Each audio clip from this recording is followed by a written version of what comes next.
Controls, yeah. Okay, we have sound, and of course, we have sleeping puppies. But I asked Sharon to come, and so Haley had mentioned a few things that we do not allow to happen when watching puppies. So we're in phase 2 of puppy watching, and I wanted Sharon to stop in today, not only to see how big the puppies got in one day that she hasn't seen them, but to also kind of give everybody an idea on what phase 2 of the puppy watching consists of. So, thank you for coming in. You bet. And as I was coming here, I'm like, I don't know that we actually really went over the phase 1, so I'll just quickly touch on that. But, you know, I was thinking to start off. Really working? Yeah, you know it is, Okay. yeah. Just sometimes it's not. Showing up. Making sure it's on. Yeah, all the lights are lit up. So. Okay, all right.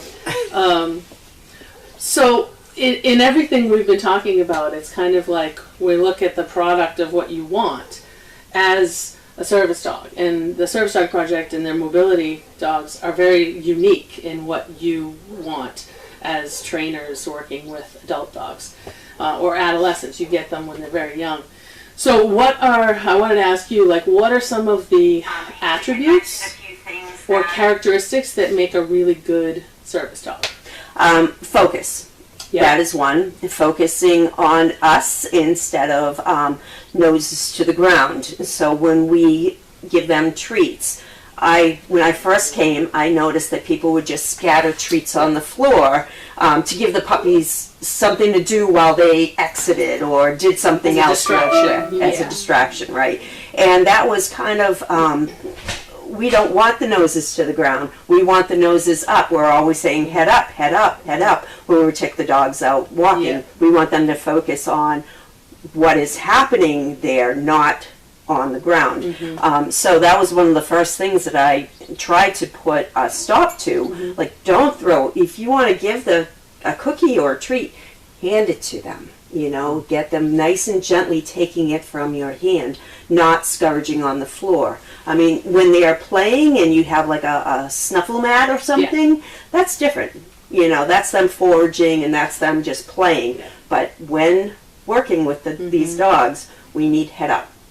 My kids, same thing. I always tell them, like, eyes on me, eye contact is really important. So even when they're like 4 and they're starting to speak, it's like, okay, eyes on me, because otherwise they'll learn to communicate with their head down, or they'll turn away. Some are confident, they'll look you right in the eye. Some are shy, they'll look away. Some will they'll literally bump their friend or their sibling and say, can you ask? Yeah. I can't stand that. Yeah. So similar behaviors happen in the dogs too. It's kind of funny to watch. What are some of the other characteristics that make, like if you see it and you go, oh, that's going to make a good dog? Like, can you pinpoint any? Yeah, like one day I was in there and I actually somebody took a picture of it, which we posted. I just had a squeaky toy. Yeah. And when I squeaked it or said pop up or anything like that, the dogs they'd immediately pick their heads up and focus, and they would sit and they would cock their head a little bit, but they were focused on you, like, I'm going to learn something, you know, that, and that's what that's what we're looking for. We're looking for that, you know, not the one that is kind of off wandering around smelling the roses over there, you know, in the ball. You know, left field, they're actually... Oh, she's not talking about it. Yes, she is. No, I'm not. No. So we're looking for that focus, for that engagement, to be able to work them, to train them. What would you say are some of the negative things that will hold a dog back? Whether it's natural or whether it's a bad habit. What are some of the things that when they get to be 125 pounds... it's difficult for them to... Yeah, we don't want anxiety. We don't want anxious dogs. We don't want we want them to be able to figure out problems on their own, especially even at this stage. Yeah. We don't want them to be hiding in their kennels and shaking or not being able to have a person approach them. Not that when they're a service dog, you want people to approach them, but you don't want them to cowl, or you don't want them to be anxious or even turn to the fear, like a fear biting. You know, you don't want any of that. You want them to be confident. Okay. All right. So that's perfect. So as I've kind of seen what's different about the service. Just slide over. Yep. So cute. About the service dog project and what. There's a lot of things that are done very, very differently because you want different dogs. One of the first things I realized is that, you know, these dogs, they don't get put out into homes to get home raised. And there's a very specific reason for that. It was decided a long time ago, and we've talked about it a lot. Things that happen in a home and when you're puppy raising, it's very different than where you have here. This is a very unique situation, and everybody here is, you know, the money that you donate and everything that we're doing is to create a system, and we have control. I mean, I think that's what we talked about. That's the difference. We have the ability to have an isolated space, to control who comes in and what we're teaching the dogs and what we're putting in front of them. And a lot of that has to do with, like, we can also eliminate bad habits. We can eliminate things that are, I call it user error, you know. It's kind of like, it's not part of their instincts to do, but we can kind of inadvertently change it. Yes. And we can do it for the good and we can do it for the bad. So really quickly, the first stage of training, when I gave the training, it was to everybody. It wasn't just to, you know, new people. It was to everybody. Sarah, how many years have you been doing this? It will be 9. Oh my gosh. Third. So almost 26 litters. Many as the cameras, right? Wow. Almost. No, Yeah. it started in 2012, the end of 12. I started in 14. So you are one of the absolute veterans. Yeah. You've been through a lot. You've seen a lot. Good and bad. Yep. And so what we did was we trained everybody all on the same system. And that way we're all communicating with the same words, same language. We're all doing the same things. And we can isolate if there's something that is amiss or awry. We can kind of go back and go, okay, let's figure that out. Let's change it together. So my method of kind of like raising my kids from nursing and you know, having newborns, it translates so well to the puppies. I call it the easy method. It's not mine. I got it from a book I was reading, Australian. But it really, really does. It tells the natural behavior of dogs. Of newborns, but we've translated it into dogs. And if we are here to observe. That's one of the biggest things that we taught in the first stages. We're here to observe. We're not here to inject ourselves into their pack. We're here to observe and provide safety and security, and to catch things and mold them so that you guys, as trainers, have the best of their nature. In the first, say, 5 weeks, we're really here to support the mom. It happens to be Capri this time, but knowing that we have done this as a system, we can inject any dog. Correct. Bianca's very different than Capri. Bianca would still be in there, I'm sure, right? She'd be teaching them all a lesson with her paws. Exactly. And so, and the thing is, I think we didn't really get to see what Capri would be. We saw her a little bit, but she came home last time, like right at 5 weeks. Right. And maybe that's because you're here. Bianca's like, this is her home. Everything's a little bit different. But all moms, parent a little different. Yes. So our goal the first session was their care and making sure that they ate. And we had systems in place, right? I mean, we were tracking their weight every day. We were making sure who, like the 4 or 5 skinny ones were, making sure that they got to the nipples first and they got the milk. And it was, it was tough. It was, Well, to figure out sometimes who was who. and that's why you saw a clipboard, like literally every 2 minutes we're writing down, did they get whizzed? And, because she wasn't doing much of it. Did they eat? A big one, that week 3, did they poop? Yeah, because the ones that weren't pooping weren't gaining weight either because they were, the plumbing was stopped, if you call it. So that's what all that crazy scratching was, if you guys are wondering, like, what the heck are they writing down? We were recording everything so that the next person, if you were in here for 2 hours, the next person knew what to do, because sometimes you'll just, the one that trails in the back, like Banks, he was always in the back, right? And he was always the skinniest. So we would always make sure that he nursed first, and because he's up to weight with everybody else, and he's doing well. Yes. So Capri kind of took herself out of the equation, but the easy method is just in an acronym. So it's E for eat. So their nature is they're going to eat. And then A is activity. After they eat, they're going to have their activity. The first 5 weeks nursing was their activity. And then they went to the S, which was sleep. And it was mostly a coma. And then the Y comes next in the easy. And that's when you take care of you. As a mom, you take care of yourself. We would take care of Capri. We would make sure that she was fed. We would clean everything. Do all those things that we didn't get a chance to do. And then once they woke up again, or once it was time, we would go in, and the first thing, they go to the bathroom. So in the beginning, we were whizzing them. So you saw lots of wipes and everything. Now we're at the next stage. The next stage is she's taken herself out. So we're no longer focusing on Capri. And now we're in kind of like the puppy management phase.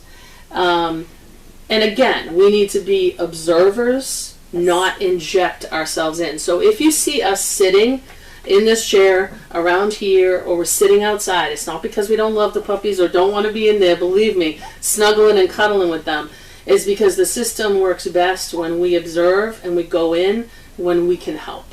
And so that's been kind of the biggest change.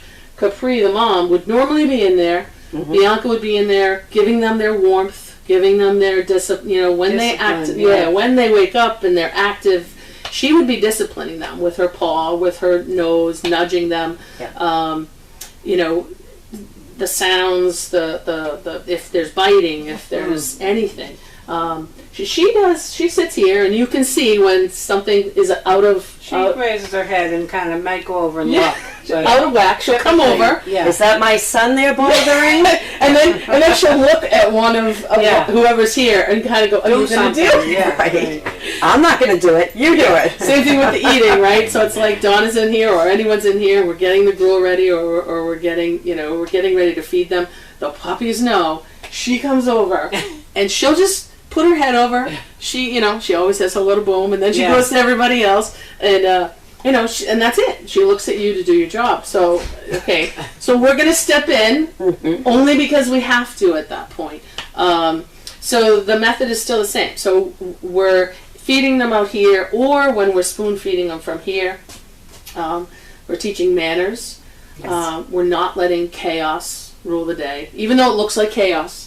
They're slowly learning. They're getting better, I think. They are. Yeah. And it's each week. Each week they're working constantly doing the spoon feeding and learning their names and telling them to wait. You will see a lot of this, off. Right. They're starting to learn. This is all part of the training that we do. Another thing that we also did was we informed everybody. Everybody got a handout with the commands that the trainers use. And it's up on the wall. And exactly. So it's off or wait, the almighty finger, wait. And then we'll start doing more and more of the commands. But the more that the puppy watchers learn these commands, it's going to greatly help the trainers when these puppies are 12 weeks old. They've had their rabies vaccinations, and they are going into the barn, and that's where they will continue their training. They won't be here in the puppy room. I know.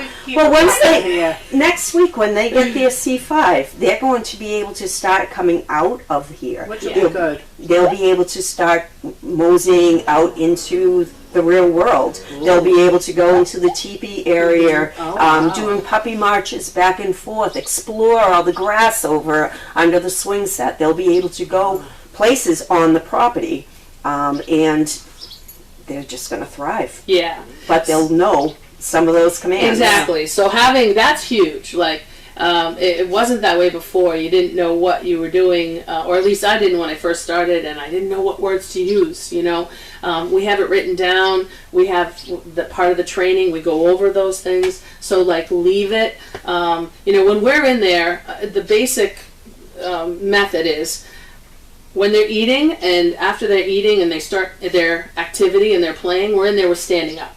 We're standing up because we want to be able to get to as many puppies as possible, and we're doing behavior management at that point. It's a lot of behavior management. So you have to kind of be standing up. You can't go in there and sit down, and plus it's not good for the puppies, it's not good for you. If you do sit down there at this age, when they're this big, they're of course just going to come all over you and crawl all over you and bite.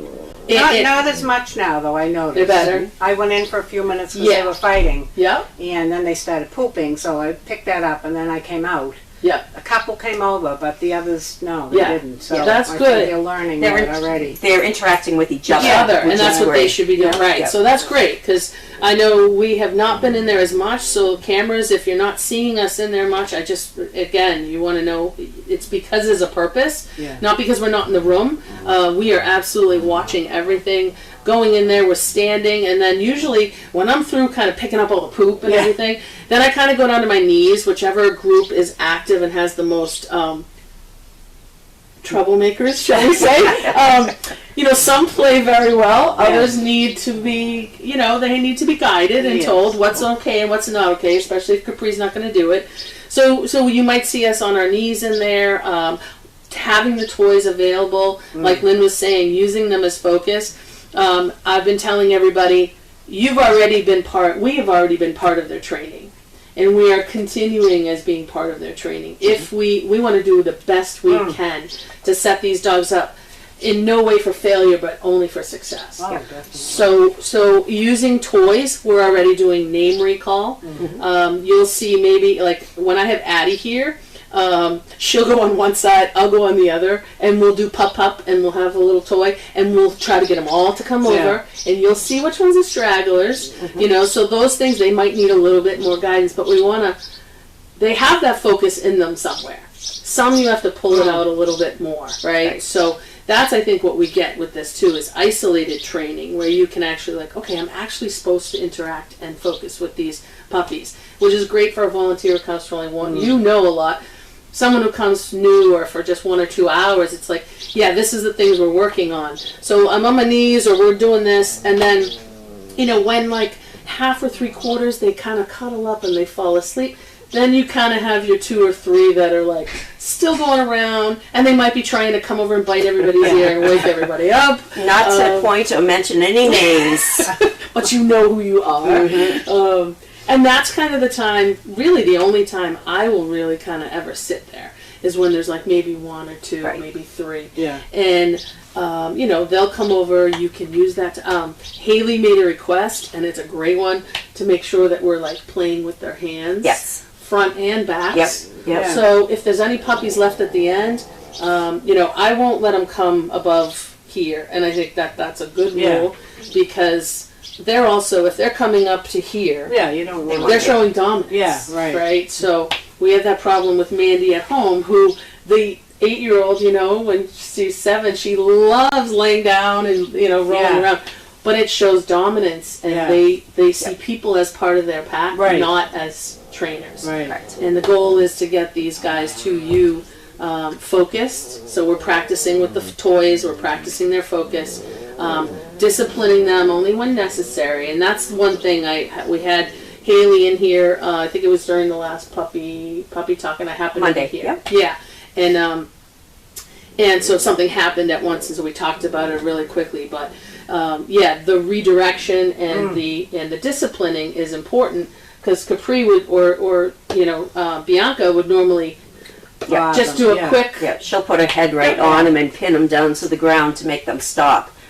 So those things are hard to translate unless you've seen it.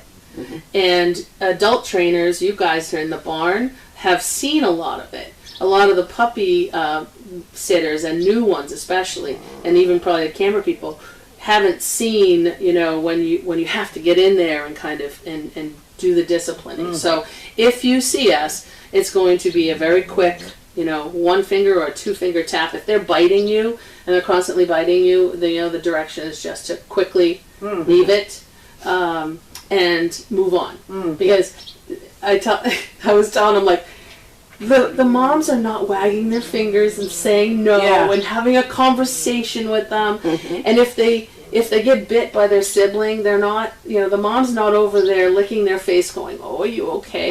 It's all right. That's coddling, and it makes really dependent, crying adult dogs. Dogs.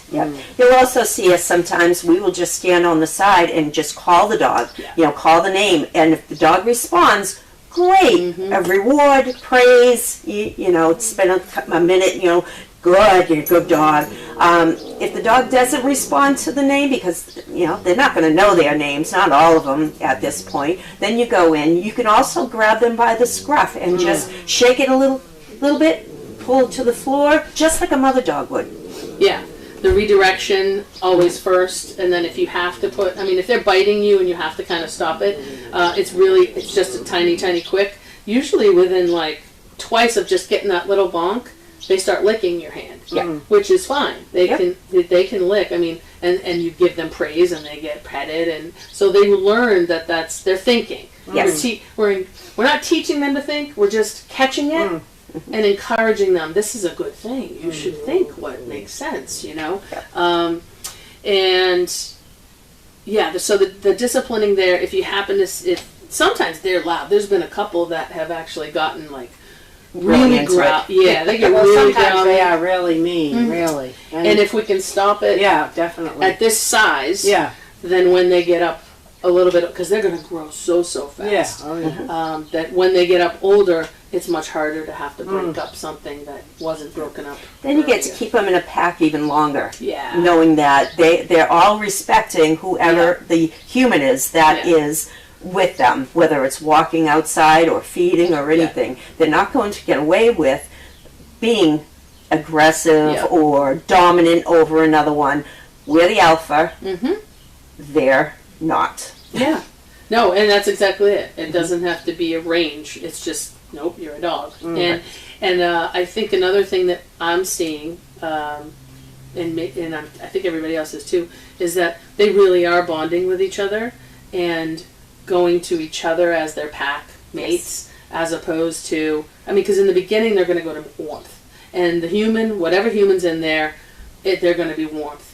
And so by us kind of taking ourselves out of the situation too and observing, they're I mean, look at them all there. It's crazy. They're probably like the warmth of the sun. I mean, of the lamp. But still, they go off and there's not really many that just isolate. But they seem to do it a little bit before, but now not so much. No, they're all together. It's really, really good.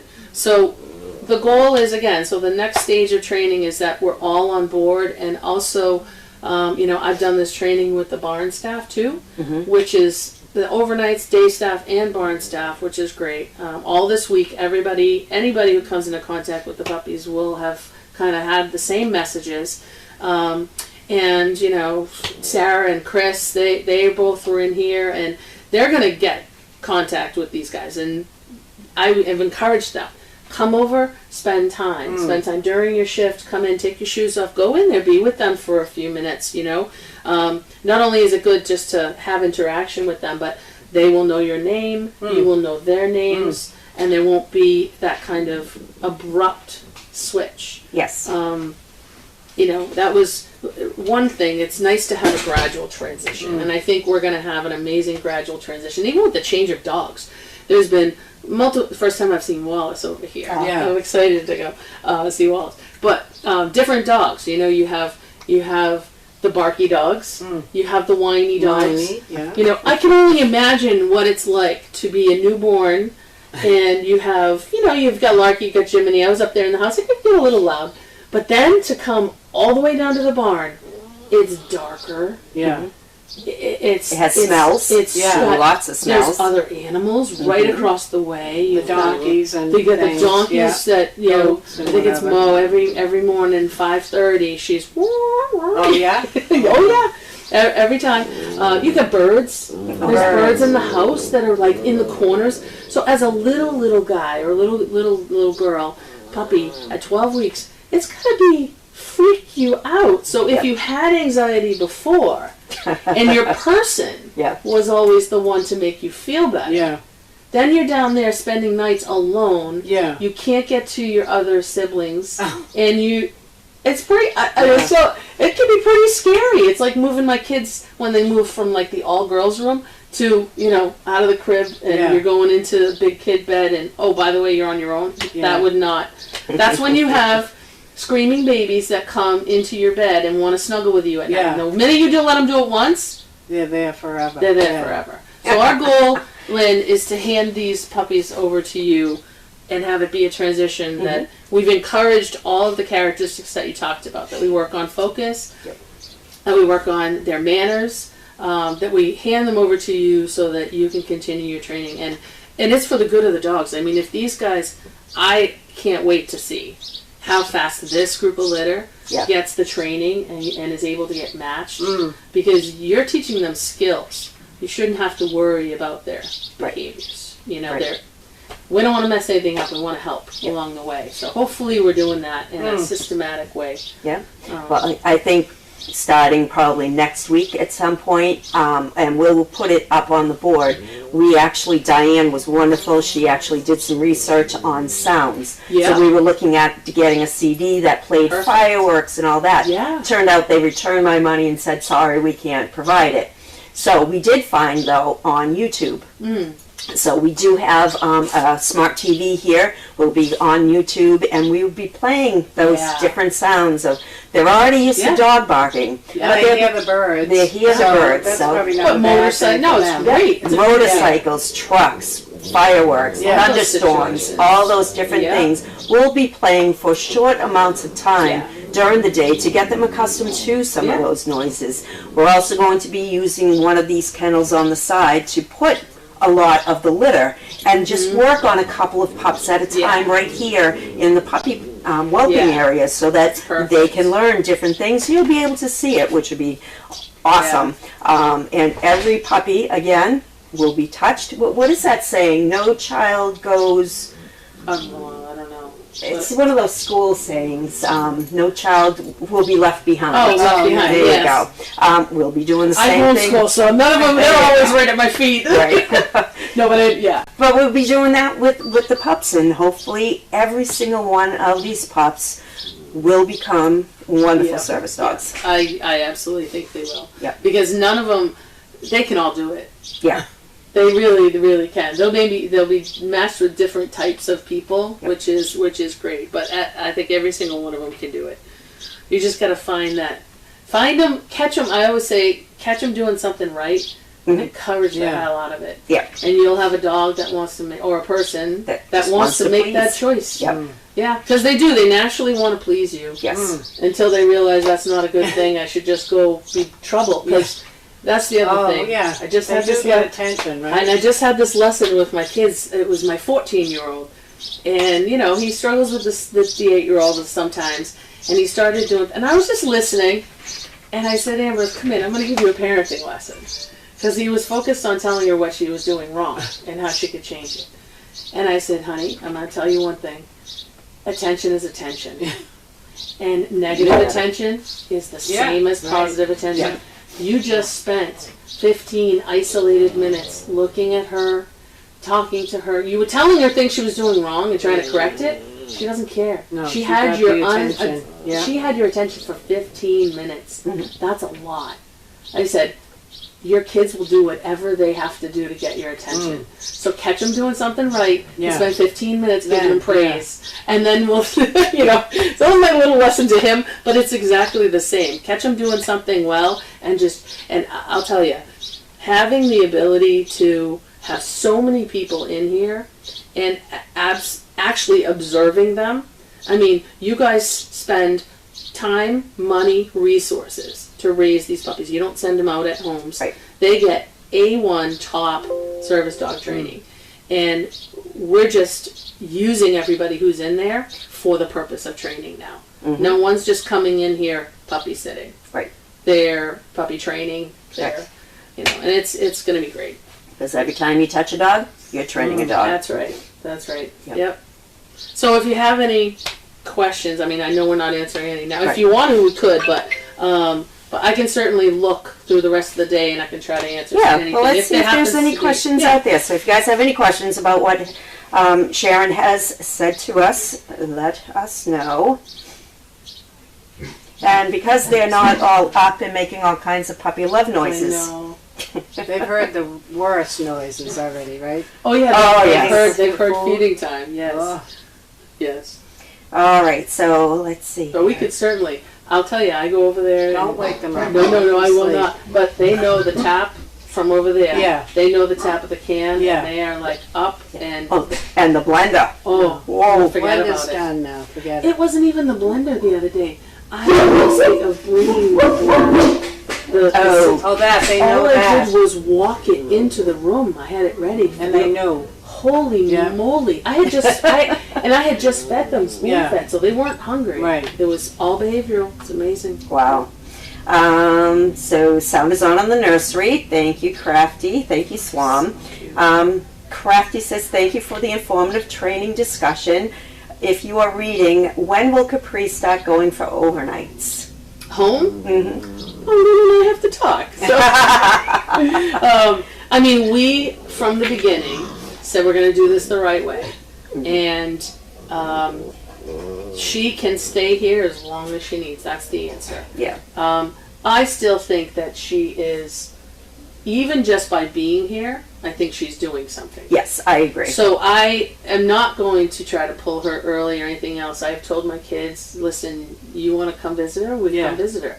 We can take her outside for a walk. They're fine. Take her for a ride. That's what I used to do. Yeah. I used to take my dogs, Merlot, Gabby, Bianca. She's here as long as she needs to be, and even through that, we've already talked, she needs to be around longer than that. So I'm still going to do the overnight, so I'm going to be here 2 nights a week. She's going to be with me every time I come for the overnight. Yep. And she'll be here as long as she needs to. I think it's good for her, but it's also good for them. I mean, her milk has cleared up.